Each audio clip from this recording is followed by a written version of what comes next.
Yes, thank you. Thank you for the question. First of all, I would like to, since I'm a economist, I would like to shed some light on the idea when we talk about Hitler, on the idea of the National Socialists. Back then, during the Third Reich, the National Socialists, as the word says, they were socialists. Yeah, Adolf very much Hitler so. considered, yeah. They nationalized industries like crazy. Yes, absolutely. Yeah. He was a communist, and he considered himself as a socialist. So what they did, they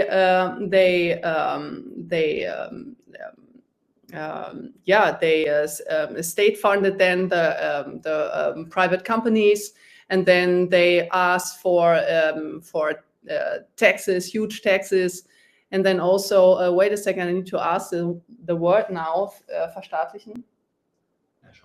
Yeah, nationalize the entire industry. Yeah, you said that before, and the biggest success after that terrible era in our history was to label Adolf Hitler as right and conservative. He was exactly the opposite. He wasn't a conservative. He wasn't a libertarian. He was a communist, socialist guy. Yeah. So full stop, no more comment on that. And we are exactly the opposite. We are a libertarian, conservative party.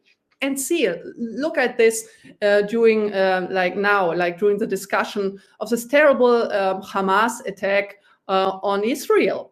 So only the leftish Palestinians, they criticize the policies here. So you have a deeply vested anti-Semitism within the leftish movement. And it was always that case. Why?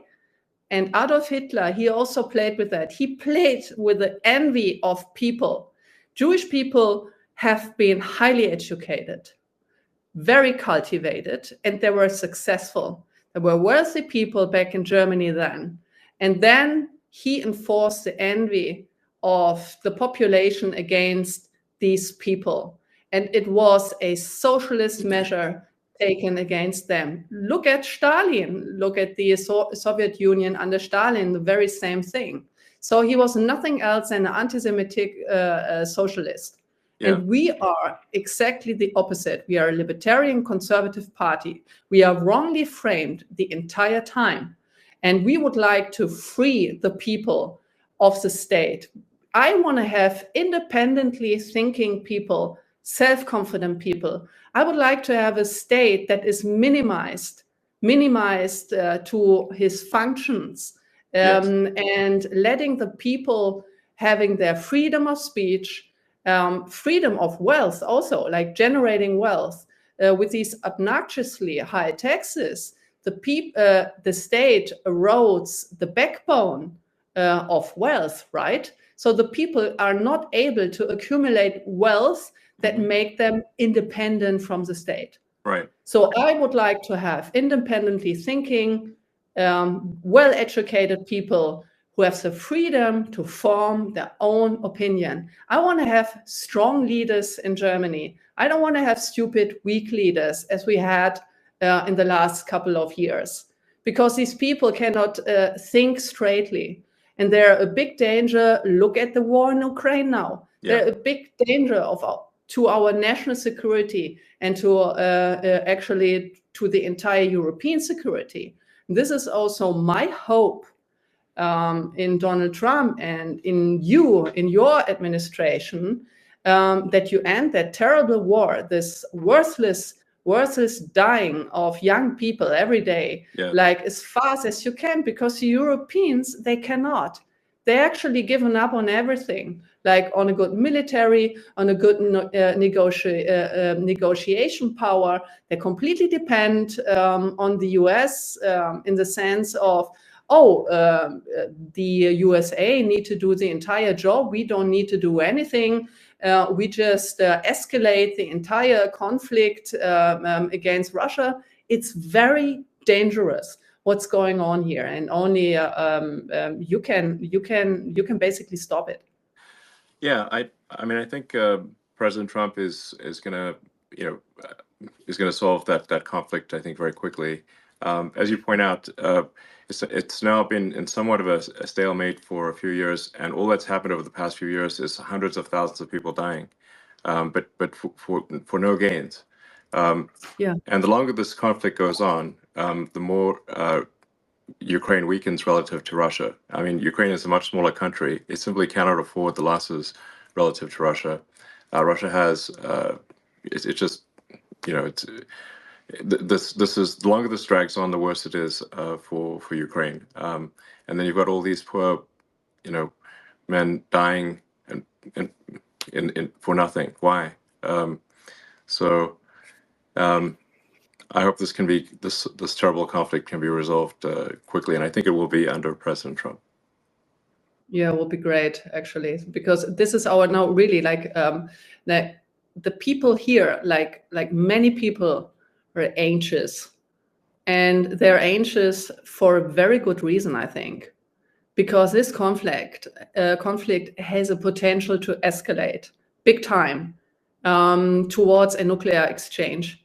And here, the European governments, they have no measure, they have no strategy, they have no red line, no storyline of their foreign and security policy towards Russia, towards Ukraine. Yeah. They have no strategy to end that, and they don't have the military power, right? So they underspend the budget to NATO, Right. for decades, Yeah. like for a very long time. Like the average, for instance, of Germany, because the share of GDP is supposed to be 2%. So Germany, on average, I think it was just like slightly above 1%. So Germany didn't contribute. But Germany is also not prudent of the defendants of our own country. So this is the second thing. So we are completely dependent on the US. But I think, and I've listened to this very interesting speech of J.D. Vance. He said he doesn't want to have client states, right? Yeah. So he wants to have independent states who that also form their own independent opinion on things, right? Yes. So you, for instance, in your companies, you don't want to be surrounded by yes people and by mediocre people, right? So Right. me neither. Right. So No, I try absolutely. to acquire. Yeah. So I try to to have the best people in my team. And these best people, they have the task to criticize me every day. And I don't want to have yes sayers, right? Yes. Because you cannot learn. Yes. So you have no mistake correction. Sorry, I just said yes. Yes. Yes. Yes. Yes. Yes, people. No, but it's so. But No, it's no, so yes, important. no. Yeah. Yes. So, but yeah, no, absolutely. I mean, for say my companies like SpaceX and Tesla, if we are constantly looking for critical feedback, because if we make a mistake, then the rockets blow up and the cars don't work. Yeah. So physics is very unforgiving. There's I say, like, really, physics is the law, and everything else is a recommendation, because I've seen people break every kind of law, but I haven't seen them break physics. And so if you don't get the design of the rocket and the operation of the rocket exactly right, and if even one thing is wrong, the rocket explodes. So that's why I'm a strong believer in seeking critical feedback. And in fact, I think critical feedback should be viewed as a gift. Yes. Yeah, yes. Yes. So no. But just to continue on that topic. So if you don't have that feedback loop, so your rocket may explode, right? But here in this critical phase of this terrible war in the Ukraine, many people may die due to these stupid policies that have many been people made. have died. Yeah, indeed. Yeah. So, well, I mean, let's touch on some maybe potential what people may view as hot button issues. Like, what are your views on Israel? Oh, very complicated. Okay, The more we have time. So. No, really, like the more I read about the Middle East and the situation in Israel, the more complicated it gets. And to be honest, I wanted to ask you about a potential solution, because to be honest, like in my humble opinion, I don't see a solution. So maybe Israel have to find some alliances with the Sunni states, maybe if possible. To be honest, from my point of view, like from my perspective, it's a very complicated situation. And I don't, I'm not this person, I'm not a politician. If you ask a question that I do this, blah, blah, blah. Sure. I really say what I think to do honest politics. And to be honest, I don't know. To be very frank, I don't know how to solve the conflict at this point in time. And I hope maybe you have an answer on that. Sorry for being dissatisfactory, but it's so complicated. And I want to give prudent answer. And in case of Israel, I don't know how to resolve this conflict, to be honest. I guess maybe another way to say it is, do you unequivocally support the existence of the State of Israel? Yes, of course. Okay, that's what people want to know. Yeah, I'm asking questions that maybe seem very obvious, but no. Oh, yeah. Oh, yes. Now I see where this question. No, absolutely. Yeah. So we need to protect the existence of Israel. And we need to protect not only the existence of the state of Israel.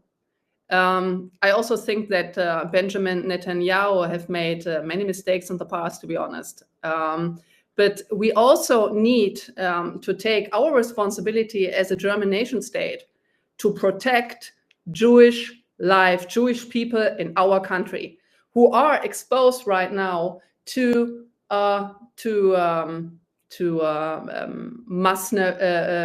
Muslim crime, right? So they're not safe here anymore.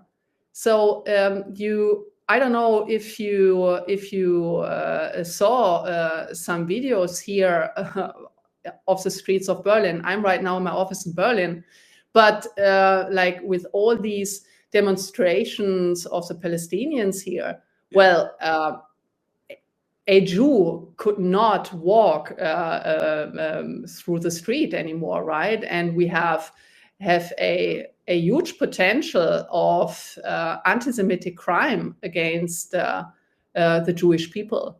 And to be very frank here, the AfD is the only protector, and I'm saying that like very frankly, the Alternative für Deutschland, the AfD, can only be the only protector of the Jewish people within here in Germany, because the Uni-Party, all other parties, they did exactly the opposite.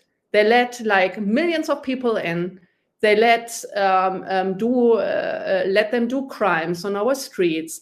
Like the crime rate are skyrocketing. And so the Jewish people, they leave our country. When I talk to my Jewish friends who live in Germany and in Switzerland and in France and in Austria, they were very afraid after the Hamas attack on the 7th of October, because they were afraid that they would likely to be attacked by Palestinians, by Hamas supporters, or by the Antifa, or by the leftist terrorists. I don't know. But they were very afraid, very sensitive on going on the streets. And we step up for these people, even though the opposite in the mainstream media, the opposite is claimed. Yes, but no, absolutely. This is not true. It's just a lie. about our party. Yes, I think that's what I wanted to just make it clear that that AfD is being massively misrepresented, especially in the Western media. Yeah, and you know, no, obviously I very much support the state of Israel, but I mean I also believe that we want to be mindful and have empathy for civilians who are dying as well. When I've had conversations with Prime Minister Netanyahu, and I think we largely agreed. I mean, there's three steps, which is like there's no choice but to eliminate those who wish to eliminate the state of Israel. Hamas essentially, but then and then the second step is to fix the education so that people, the Palestinians, are not trained from when they are children to hate and want the death of Israel. So you've got to fix the education system, and then the third thing, which is also very important, is to make the Palestinian areas prosperous. This third step is very important, and this is maybe the hardest step, which is, but you have to have that third step. You have to bring prosperity. You have to help rebuild, and you have to bring prosperity. And I've had this conversation with many people in Israel. I said that third step is essential. And they've asked me, well, when has this worked? And I'm like, well, I'll give you a very big example. After World War I, the Treaty of Versailles was extremely unfair to Germany, and it created a massive amount of resentment. And the Treaty of Versailles laid the foundation with its extreme reparations laid the foundation for World War II. Without the Treaty of Versailles, Hitler would not have succeeded. Yes, true. Yes, and then, but if you look at so then the lesson was learned. So then after World War II, when Germany and Japan were defeated, the U.S. actually helped rebuild Japan and Germany, providing financial support to rebuild Japan and Germany, and now Japan and Germany are allies. And this is a very important and fundamental lesson of history. Yes, you're absolutely right. When after the Hamas attack, I just opened Google Maps to have a look. Okay, what is the geographic situation there? And when you see the Gaza Strip, right? It's a Gaza Strip which is just locked in, with no resources and not even water supplies. So there can be cut off a water supply and other supplies, just like instantaneously.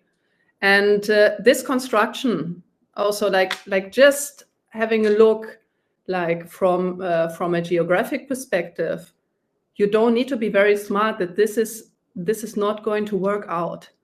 And to make this area wealthy with specific measure being taken, it's a very vital first step.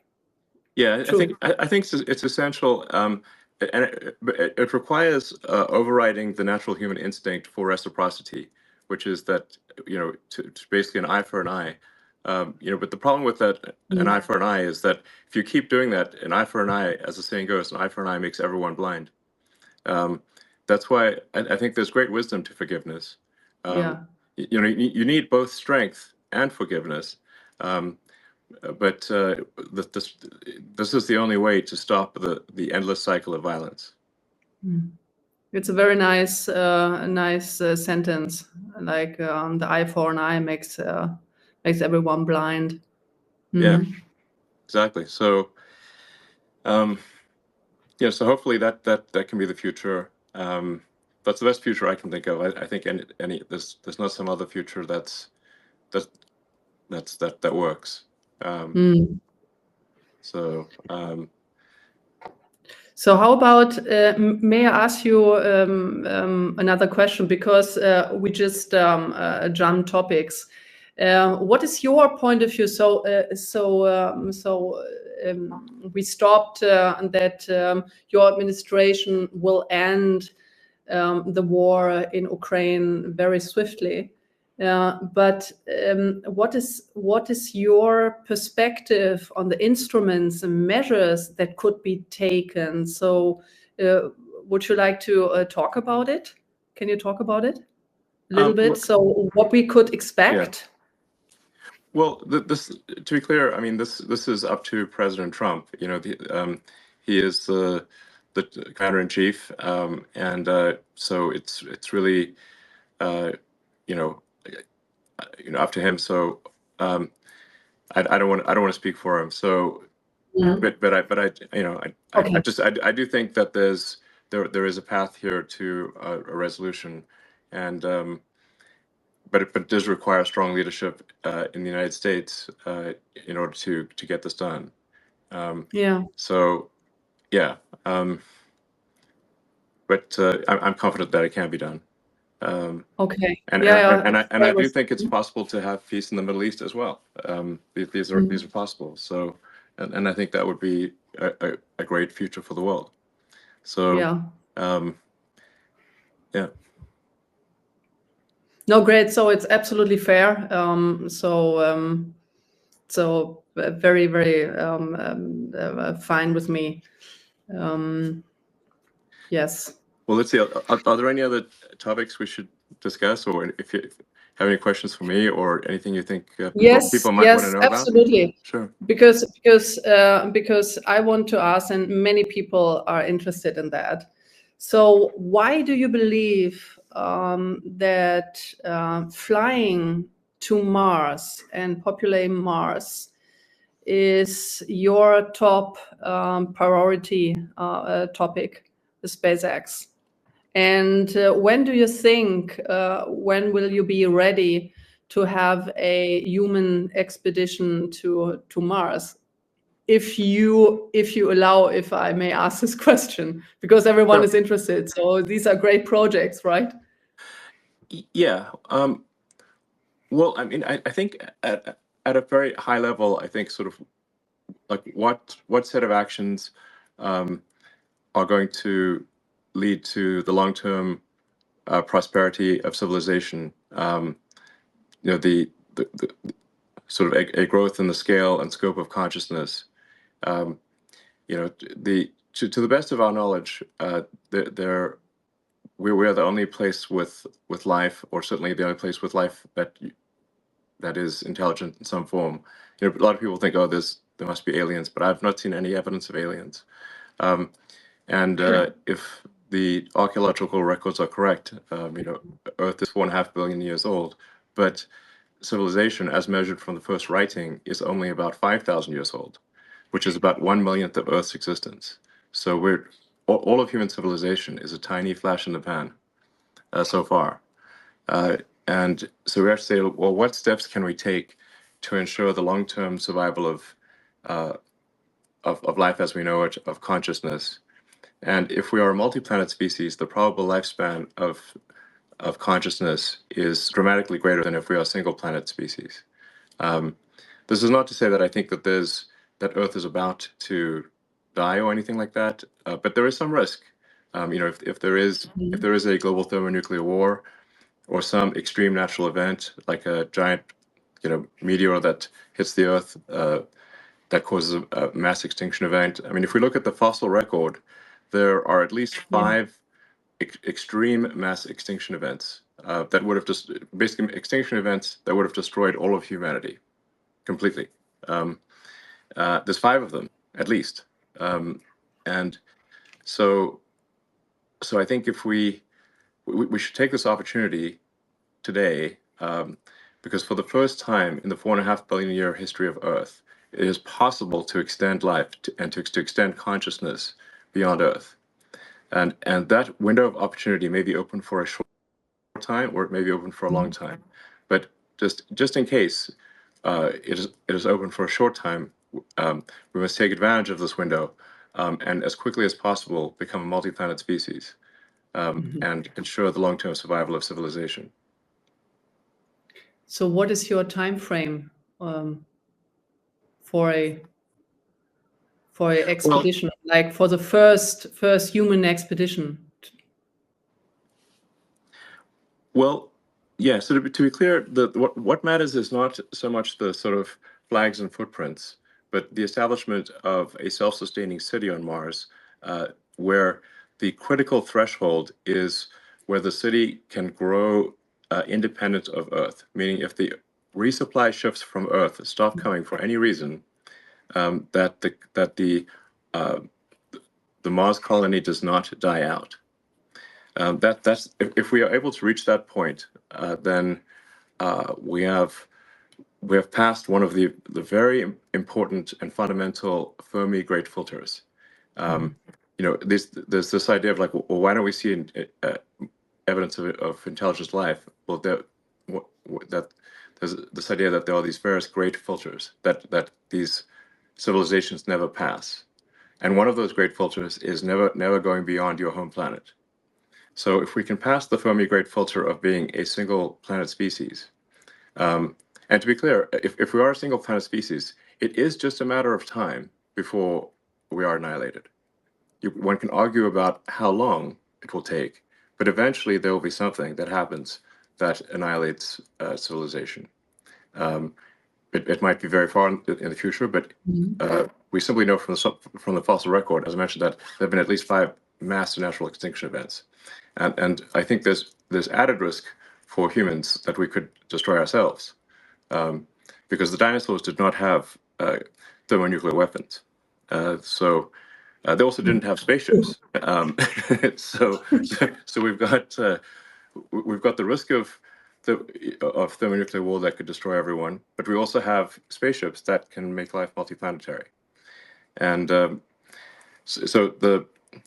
But to answer your question more directly, I think we can send uncrewed starships to Mars in approximately 2 years. So Earth and Mars Earth and Mars align for planetary transfer roughly every 6 months. Every 2 years, every 26 months. 2 years. Yes. 2 years. Yes. So the Earth obviously takes a year to go around the sun. Mars takes approximately 2 years. And obviously one cannot go to Mars when it is on the other side of the sun from Earth. Yeah. So we have to wait for when Mars is in roughly the same quadrant of the solar system as Earth. And that occurs for about 6 months every 2 years. And the optimal transfer window is typically just a few months. So for a few months every 2 years or every 26 months, you can transfer to Mars. So there's currently a Mars transfer window, which means that the next one is in 2 years from now, and then there'll be another one 2 years after that. So for the one in 2 years, I think we can send uncrewed starships to land on Mars to test that the landing systems are working properly. We want to make sure that we don't add more craters to Mars. Yeah, yeah, that would be good. The crater count increment must be 0, and once we prove that it is safe to land, then if all the ships we send in about 2 years land safely, and we think we understand the issues, then in principle that in about 4 years you could send the first people, and then Wow. the number of ships can expand exponentially from that point. I mean, as a rough order of magnitude, my guess is that we need to transport about a million tons of cargo to Mars to make it self-sustaining. When things are very uncertain, I think if you can even guess to within one order of magnitude, you're doing quite well. So I suspect probably 100,000 tons is maybe not enough, and hopefully we don't need 10 million tons. So therefore, my guess is hopefully 1 million tons is enough to make Mars self-sustaining. So maybe it's a million tons of cargo to the surface of Mars and about 1 million people or more. So that's really what matters. The critical threshold from the standpoint of a fundamental branching of the future of civilization is that point of reaching on Mars where Mars can grow by itself, even if resupply ships from Earth stop coming. At that point, the future of civilization branches, and to a good branch. And the probable lifespan of civilization is dramatically greater. And Yes. my guess is that there will be cases where the future Martians actually come and help and rescue Earth, and when there is an emergency. Just as America has helped to rescue the rest of the world in World War I and II and the Cold War. Where would the world be if not for America helping out in those three circumstances? So, I think that there's a good chance Mars helps save Earth at some point in the future, maybe many times. And then once we have a civilization on Mars, we can expand to the rest of the solar system, to the larger asteroids like Ceres, maybe to the moons of Jupiter and Saturn and beyond, at least through the rest of the solar system. And then and then we go from being hopefully a multi-planet civilization to at some point a multi-stellar civilization, and we're out there among the stars, and then we can try to find out what is the nature of the universe. Perhaps when we go to and visit these faraway star systems, we will discover the remains of long dead alien civilizations. I think that would be incredibly interesting, but for sure it will greatly improve our understanding of the nature of the universe, dramatically. Absolutely. Yes. So and things that like the time scales are just remarkable to think about. Physics suggests that the universe is about 13.8 billion years old, even the elements in our body that aren't hydrogen, like any heavier element had to be formed in the center of a star, and so a large part of our body was actually formed in the center of a star, and that star exploded, and then the elements recondensed, ultimately billions of years later to form Earth and humans. So when you think about these timescales, they're really remarkable to think about. But a civilization that lasted 1 million years. So our civilization, like I said, I think a good metric for saying when does a civilization start, I think is maybe writing. That's if you're going to pick anything, I'd pick that. That's only 5,000 years ago. So for a civilization to, like, let's say, last an incremental 1 million years, that's an enormous amount of time as compared to the length of human civilization, but it's very small compared to the age of the universe. You'd have to go 3 digits past the decimal point of 13.8 billion years just to increment 1 million years. So I think we may find when we go out there and explore these star systems that there were alien civilizations. Maybe they lasted for millions of years, much longer than we've lasted. And I think any civilization that can last 1 million years is going to be in the Hall of Fame. That's an incredibly long time.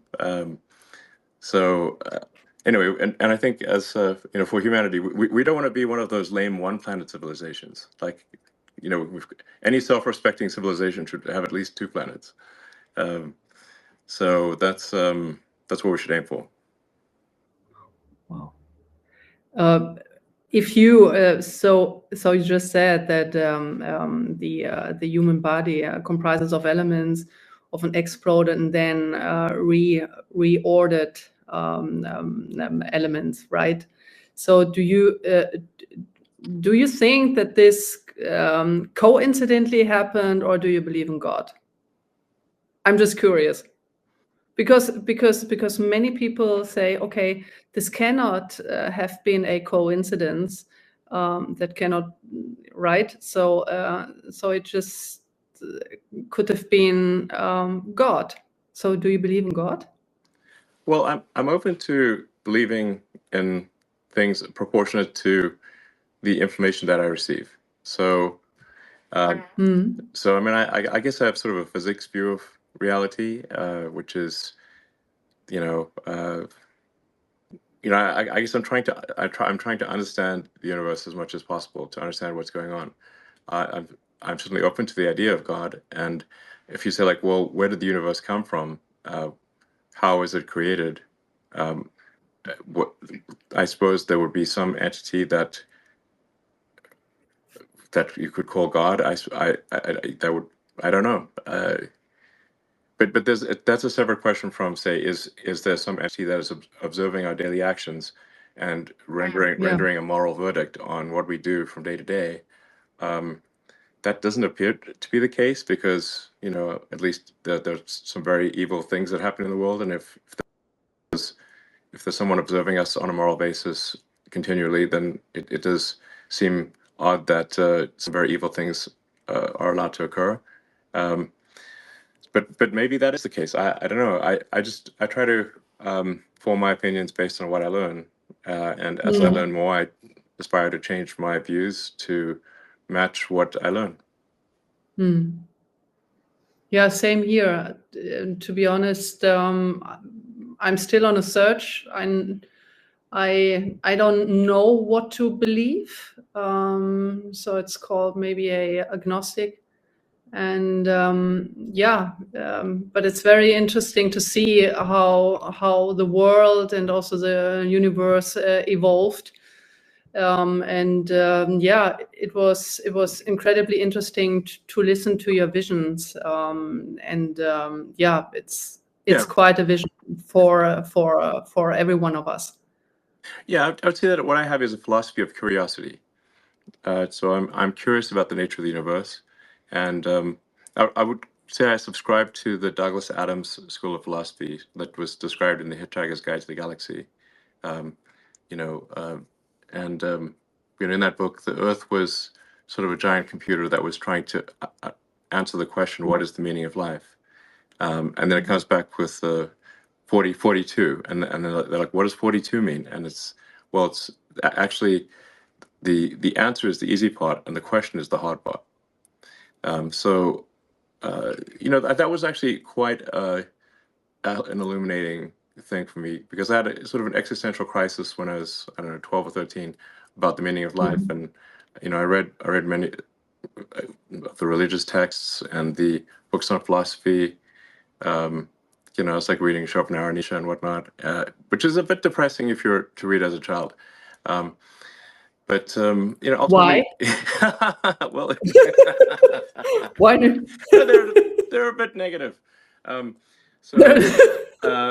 times, it's actually, it makes more sense reading it as an adult. But then I read The Hitchhiker's Guide to the Galaxy, which is really a book in philosophy in the form of humor, and I think it kind of really that I thought was very insightful.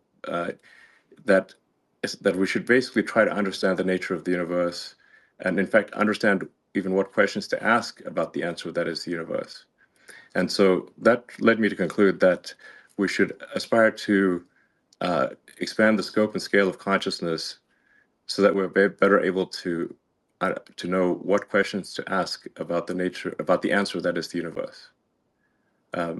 So we should just seem to take the set of actions that lead to a greater understanding of the universe.